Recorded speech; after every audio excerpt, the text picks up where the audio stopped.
Welcome to another episode of the brand called You, a podcast and podcast show that brings you leadership lessons, knowledge, experience, and wisdom from thousands of successful individuals from around the world.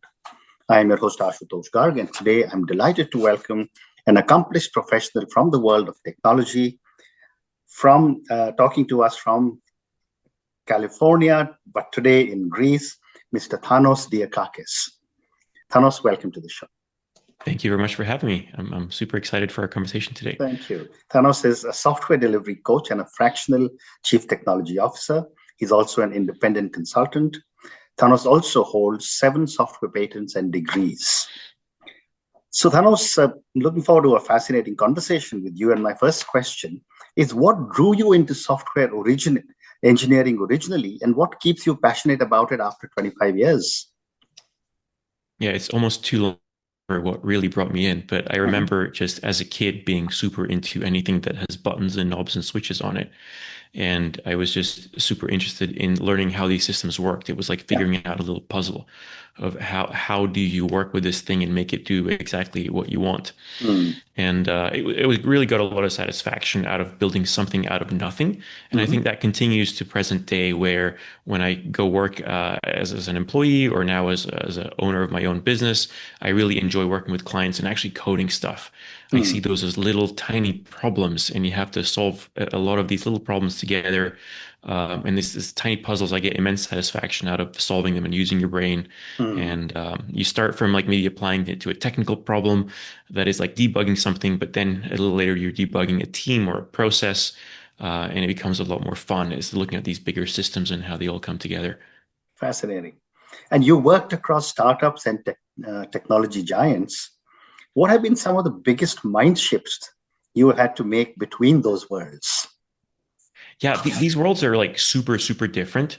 In a startup, you're little and scrappy and you kind of work in a bit of everything. So my first startup was out of college, and I was a VP of engineering, and very little I knew about managing people. But you get thrown into the fire and you have to learn really quickly as to how to do a lot of different things. And it's not just how to build software, but it's about how to do all the other little bits and pieces around them.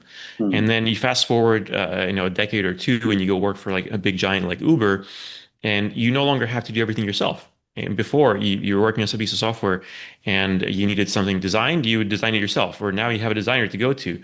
So there's a lot of differences in the amount of resourcing that you have and how you work with people. And the way that each of these get scale is super different. Like in a startup, you get scale by not having any process and you're just running as fast as you can towards a target. In a big company, you get scale through collaboration. You get to work with others. You get to like leverage a lot more people than you would at a startup, each with their individual expertise. And from there, the scale comes from that collaboration. So there's a lot more different activities where you have to get consensus building and you have to get everyone to buy into what you're doing. So it's a lot of fun of seeing how it works and adjusting your modes depending on if you're here or if you're there, or how you're going to play any particular aspect of things. Amazing. So let's now talk about startups and scale up. You do a lot of work with startups and scaling up, so we'll focus our conversation today on this topic. And my first question is, what are some of the most common engineering bottlenecks you see in early stage startups? Yeah, for me, tech debt is the one that keeps coming up time after time. And for those that are not familiar, the idea of tech debt is that when you're building something new, instead of building it the right way, you might take a little shortcut and incur a little bit of tech debt. And then later you go and pay back that tech debt and fix it. And you can have this cycle back and forth. But frequently what happens, this is unlike like a line of credit where you borrow, pay back, but it ends up being like sovereign debt, where a country borrows and borrows more and borrows more, and it ends up with the IMF having to step in and the country going bankrupt. So a very similar thing happens with the startups, where they will borrow but will not pay back from this tech debt bank. And, it's not necessarily a bad thing to use some tech debt, especially if you're fairly early on startup. If you don't build quickly enough, you may not be there to find out what happens after that. So it's okay sometimes to take shortcuts. But you also need to come back and take care of these issues. And you need to have like enough experience of what are the right kind of shortcuts or what are company killing shortcuts, right? So if there's some mistakes that you cannot fix later, those are the mistakes that you can say, you know what, I can make this design this way or that way. That will go quicker, but it's in this box over here, and I can go and take care of it later because it's compartmentalized as opposed to that other thing that will affect everything and it'll be really, really hard for me to fix later. So striking that balance between how fast you go and how right do you build things is one of the things that startups often struggle to get right. Very interesting. And when you work with founders, one of the things I've been a founder of two startups myself. How can founders recognize when their engineering processes are holding them back? Yeah, so that's actually really quite tough. And I would expand this though. I would say it's not just processes. You have three things in there. You have process, you have culture, and you have technology. Correct. And each of these things are a little bit unique. And all of these three could be holding you back. The way I work with founders in figuring this out is figuring out where your bottlenecks are. And this involves them taking a step further back and seeing what are you trying to achieve. Hmm. And a lot of times you'll see founders that will focus on achieving what I call input metrics, like did we do this amount of work? And oftentimes, that's nice, but it's not the thing that matters the most. What really matters is what did you ship? Did you add value to your clients? And Hmm. that's what I call an output metric. So I really would prefer to focus on your output rather than what your input is in this Hmm. case. So we define what the output is, which is getting things out the door. That usually involves slowing down. It's like not starting too many things, but finishing enough things. And Hmm. then working backwards from there and figuring out what the bottlenecks are to get the outcomes that they want and fixing the bottlenecks and removing the bottlenecks. And then you do this over and over again. And sometimes the bottlenecks are process, like could we do this thing different? We all agree we just do something different. Hmm. Sometimes it's culture, like a new employee comes in, they see how everyone else does things and they do the same thing. And that could be a good thing, could be a bad thing. And then Hmm. the leaders need to communicate and figure out how to fix that problem. And sometimes going back to tech debt, we may have some bad choices that we made, or we may took some shortcuts. We need to fix those and go from there. But the whole process of you asked the question of how do you recognize Yeah. is recognize what you're trying to do first. Hmm. Be very clear that the goal is shipping value to end users by way of software usually, and then work backwards from there to figure out what the bottlenecks Hmm. are. Hmm. Well said. And what is your framework to align technology strategy with business outcomes? Yeah, that usually involves looking at the interface between business and engineering. And I think a lot of times that interface is very misunderstood. You think like if you add more engineers, you get more speed. Hmm. And that's not necessarily always the case. So I start with a set of mental models, and I've developed a few, and this involves thinking about engineering differently, thinking about the interface of engineering differently. I'll give you a couple of examples. One of them is tech debt. And we talked a little bit about tech debt earlier. Um, Having the business side understand that more than one things. They don't just build features, but they also have to fix bugs. They also have to go back and improve and sharpen their tools. They also have to adjust with risk items. That then, makes some light bulbs go off and say, oh, so if we ask for like 90% of your time to be going into features, that's not going to be a good outcome for the long-term velocity because other things are going to acquire sort of rust into them. Um, so once we have these understandings of these mental models, I think now we can start looking at what are the actual solutions to these things. And I think the mental models are important because we can't hand you a checklist, right? If I hand you a checklist, then you're going to need to adjust the checklist at some point in time because it's not going to fit exactly. Hmm. And that will usually not end up well because a checklist is a very narrow prescription. Hmm. And I want to give people the tools where they can have a bit of a broader understanding of what we're achieving and what are some good principles and some bad principles. And then you can adjust your checklist as you go. So Hmm. once we have the mental models kind of like figured out and applied to our situation, I Hmm. kind of follow like a four-step process, which is iteration, quality, complexity, and planning. And I'll tell you a little bit about each of these real quick. But before I do that, I want to say that I've made these linear because it's easy to get your head around and understand these. They might not always be linear, right? You Yeah. might not always start from step one. You might jump a little in step two and then jump back and forth depending on your specific situation. However, if you're starting from step four and working your way fully backwards, you're probably doing something a little wrong. Yeah. So it's linear as a guideline.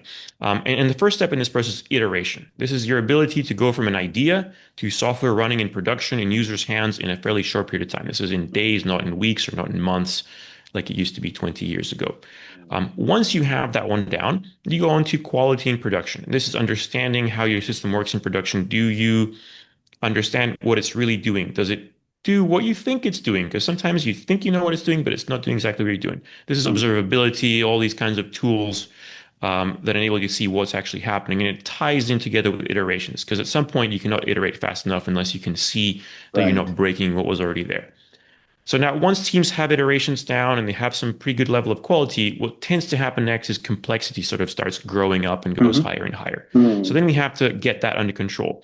And that's not always architectural complexity, which is the first thing we tend to think about, but this could be procedural complexity or even cultural complexity in some ways. Right. Right. So this complexity builds because you keep adding stuff, and then you have to figure out what are the relationships between these things to each other. Are there any things that we can remove now? Are there things that features we built but no one is using? But every time we have to make a change, we can break that feature. But if no one's using it, we can just remove the feature and then go faster in other areas. Mm. So working through this complexity, for me, complexity is like a very serious enemy because we are limited, are human beings. As smart as we seem, we have lizard brains, and at some point they reach their capacity of processing, and it becomes really, really hard to scale things. So we have to keep complexity down. And finally, when we nail complexity, now we got iterations, we have quality, we have complexity nailed down. I think then we reach the point where we can start thinking about planning and predictability. And I've Mm. put this intentionally fourth on my list because a common mistake is people try to reach for planning and predictability in the beginning.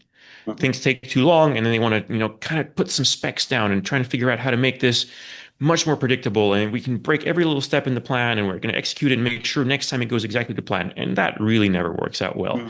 It's better to Mm. have a way to be adaptable and flexible and be able to zig and zag every time something happens than trying to be rigid. But it's also not really good to try and plan and be predictable if you're not really good at executing. If Right. you can't iterate, if you can't get your quality quite right, then you're not going to be able to, figure out how a really complex project is going to take. I joke and I say it's asking me how long is it, when am I going to get to Mars, Mm. when I have a horse and a buggy and it breaks down every half mile, right? Mm. I need to first be able to, Yeah. take the horse and buggy, make a trip to the next town, then build a car, then build a plane, then Correct. build a spaceship until I can tell you how long it's going to take to get to Mars. Yep. So we build upon the capabilities and get to planning and predictability. So I like that four-step framework because it gives people that are lost or have way too many problems a way to get started and start picking through these problems and get some progress and see some results because that's Yeah. encouraging. You deal with something, you get some results. Now you're happy to work on phase two and phase three without sort of losing any hope there. Great response. Thank you. What qualities do you look for when helping a startup scale its engineering team? Yeah, that's a super interesting one, and it's like really changing right now with AI. So my answer is going to Yeah. have a little bit of an AI component. Sure. One of the things that I look for to start with is I like people that are good engineers. Mm. And for me, engineers is not knowing a particular language or framework or system. And those are nice to know, but I want people that know the general concepts of engineering. How do they make trade-offs? How do they solve different problems? How do they Mm. learn new things? What are their approaches to problem solving? Usually when I see a resume and it says like I'm a Python engineer, Rust engineer, or I'm a JavaScript engineer, that's just almost immediately goes into my reject pile Mm. because I don't want people to know a specific language. I want people to know how to learn a new language, how to understand new things. So that's one of the first things that I look for or advise Mm. my clients of how to filter as they look for hiring. Mm. Another thing that I look for is I want engineers to think of technology as a tool to meet user needs. Mm. This is not like, I mean, I love technology. I'm like a nerd's nerd. I love to get in the esoterics of memory management and how you Mm. do very specific things. Mm. That's fun for me. But your company, your project, your team is not going to win because you picked like a really cool technology to go solve the problem. You Right. you will win because you are able to iterate quickly and solve a user problem, receive feedback, learn quickly, and ship something that meets a customer need. So I try to suss out how people think and how people are interested and motivated in solving problems for their client bases, or are they super interested in just using a particular technology, or they're going to be really rigid in using a particular way of solving a problem. That usually ends up in just having debates that never end and doesn't end up really good. And I also look for Fascinating. people Yeah. that just like getting things done. I don't want Mhm. someone that just wants to get tickets and they can ship the tickets and get new tickets. I want some people that like to collaborate. They enjoy the process of it. Yeah. They want to discover things. And the last one that I'll say with related to AI is we have this new tool now, and I want to find people that are not afraid of the tool. And I'm never going to use AI. People are going to be better engineers, or they're going to be like, I only use AI. I don't even look at the code. I just use AI. I want people that understand its limitations. They understand how to use it. They can be good wranglers of the tool, and they know how to use it, and they're willing to do so. Because I think the people that are the best learners are going to be the most successful.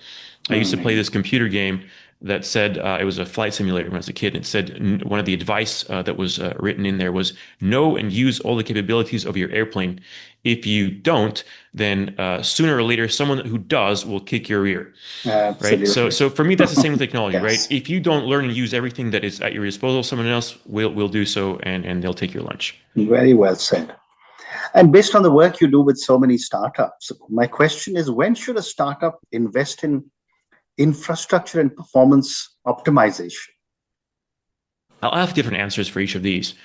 Infrastructure for me is pretty straightforward because it is a multiplying factor. Mm, If you have good infrastructure, then your engineers can use that infrastructure and do common things that most engineers do, mm, and they will save a lot of time. You will get a lot of mileage out of infrastructure. A mm, lot of the clients that I end up working with, we fix a lot of infrastructural problems, and you can see like 2x, 3x, 4x gains in speed mm, because it just unlocks the engineers from doing this. mm, I was working with one client that didn't have a type checking system in their code base. So every time you try to write something, you just make silly mistakes because some type didn't match and you didn't catch it. So we worked diligently to fix this problem. And boy, now they're like 4 or 5 times faster as they develop any kind of code. So I would say mm. early on with your infrastructure. Again, this will depend on your resources, but that is Yeah. good return on investment usually. In terms of Mm, performance, I would tend to say performance comes a little bit later, right? You kind of want product market fit with what you're doing. So if your product's a little slow or a little buggy, usually you can tolerate a little bit of that early on and you can deal with fixing those things a little bit later. Go back to Twitter days, right? Twitter was down all the time, but that did not mm. prevent it from becoming a great service Yeah. because they can find a product market fit and then fix these things later. Mm, So, don't do things that are like company breaking in the sense that you will not be able to just scale to any point of user basis. mm, But premature optimization is a very common pattern where you can make this the fastest thing, but that is not necessarily the problem that you have. well said.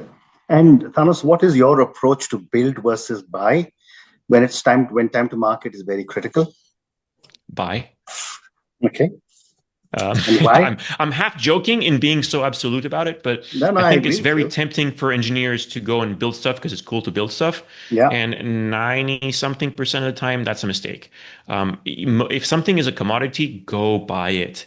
Mm, It's a little bit tricky. So there's a little bit of nuance here because sometimes when you go buy something, you will get the last 10 and the last 20% problems. mm, And the last 20% problem is you'll get from what you bought 80% of the functionality, and that will work just great. mm, And the next 10%, going from 80 to 90% completion, is going to be tough because it's going to be off the shelf and it's not going to do what you want. So it's mm, going to be a real challenge to integrate. And you might spin a lot of your wheels in trying to get that integration done. And the last 10% may be impossible. So that thing just does not do what you want, and you would have been better off to buy. So that is a little bit of a tricky choice sometimes, and I think that's why we struggle it. So I mm, tried to put it in this framework so we can understand it and act on it sort of explicitly rather than implicitly. Is you will want to do your diligence beforehand to figure out the 10 and 20% problems. Because if you mm, do that, then your hands are unlocked. mm, The general inclination and advice that I have for things is just go try something out, right? Because by trying it out, you're going to learn really quickly. So if you're able to take a third party product and test it for like a few weeks or a few months or draw a contract that says we're going to test it out, you can see if you have the last 10 or 20% problems. And if you don't, great, go buy it and knock yourself out. But if you quickly hit these problems, then you have some clues in some areas of research where you say, okay, are we okay with that? Can we live without the last 10% because buying it's going to be so much cheaper? Or do we want to go build it? But now we have to, it's like a puppy, right? You have to feed it and you have to take it out and you have to clean it, take it to the vet. So there's a lot more maintenance that goes with that. So that's mm. kind of like the framework that I use to Yeah. evaluate it Yeah. typically. Yeah. Well said. Time for two more questions. What Awesome. role should engineering leadership play in shaping company culture at startups? I would say that is possibly their only role or one of the most important roles that engineering leadership has. Mhm. You probably have heard of the old adage that culture eats strategy for breakfast, right? Correct. And the idea is that if you want to get something done, you just post a new strategy. That's just not going to happen if your culture is the exact opposite of Correct. that thing. Correct. And I had this with a recent project that I was working on where the culture was just made a leadership wanted to go a different way, and they just said, this is what we're going to do. And it took over a year and massive changes to start changing the culture before we could get to that point in time. So I think when you get to the top, when you have a VP of engineering or a super senior engineering role, you lose a lot of levers. Like you don't write code every day. You're not in every meeting of the company. So the biggest lever that you have is communication. You can communicate a strategy and you can communicate it over and over and over again. And you can, by example, demonstrate some cultural aspects. But the idea here is that you have to build this culture that is going to be able to execute your strategy, because otherwise I think you're just going to fail. You're going to be hitting a wall all the time when the culture is opposing you and nothing is really happening. So as when I've had leadership positions, I think for me that was a super important thing of communicating something over and over and over again. And people are busy, people have their jobs to do. So just when a leader comes up and says something once, not necessarily everyone heard it, not everyone paid attention to it. It's yes, one more of these things that Thanos said. So it's like communicating consistently and over time and bringing things back and repeating them is key to this thing. I think there's a saying that like most things you have to say them 7 times until they stick. Yeah. So in that kind of environment, maybe you say it like 70 times or 10 times or something like that. So Amazing. culture is Great super response. important. Yeah, great response. And my last question, we've spoken about technology, we've spoken about startups, spoken a little bit about technical debt. What advice would you have for startup founders trying to scale fast without losing control of their code base or their culture? So let's pick those apart, right? Because I think code base is a super interesting one, especially now at the age of AI. Yeah. Because if you don't have the right processes in place, the code generated by AI will go off the rails really, really quickly. So this was always important, but now with AI, it's even more important that you need to have the processes in place to be able to maintain quality. This is what I mentioned in the beginning, iterations. You need to have the processes to have iterations in there. That involves controlling your code base, making sure that certain practices are followed, from linters to compilers to all that sort of stuff that you have in there. How are you doing code reviews if you're doing code reviews? So again, if we thought the bottleneck was like typing in the code, well, that's the bottleneck. The bottleneck is, do you have all those systems in place to guarantee the sort of qualities that you want from the system? Does it exhibit the right characteristics in there? So that is super important aspect, and leaders need to super stay on top of that. I have a feeling that as there's more and more AI based startups, that they just let the AI run loose, that I will have a lot more business going in these startups in the future and cleaning up some of that stuff. I mean, it's a really nice tool, but like you have to show it like nature. You need to treat it with respect, understand its limitations, and deal with it. Correct. So I think you have to stay on top of that. In terms of culture, I think that goes back to mostly to my previous answer. Yeah. That is the primarily role of a leader. Your culture is shaped by what you do, how you set an example, and it's also shaped by things you tolerate. Right? If you say, yeah, we tolerate that person's not a very nice person, but we tolerate them because they get good work done. That is now your culture is allowing not very nice people to work in your company, and that's going to have adverse effects. So like that edge is what defines your culture, and I think leaders should pay a very close attention to it. That is company defining. Absolutely. And on that note, and you're once again highlighting the importance of culture, which I think drives so many different businesses, irrespective of what line of business they may be in. I want to say, Thanos, thank you so much for speaking to me about your own amazing journey. We covered some very interesting ground for startups on technology, on culture, on, for early stage startups, for founders, and of course, for technical debt. Thank you for speaking to me, and good luck to you. I very much enjoyed the conversation. Thank you for having me. Thank you. Thank you for listening to the Brand Called You videocast and podcast, a platform that brings you knowledge, experience, and wisdom of hundreds of successful individuals from around the world. Do visit our website, www.tbcy.in, to watch and listen to the stories of many more individuals. You can also follow us on YouTube, Facebook, Instagram, and Twitter. Just search for the brand called You.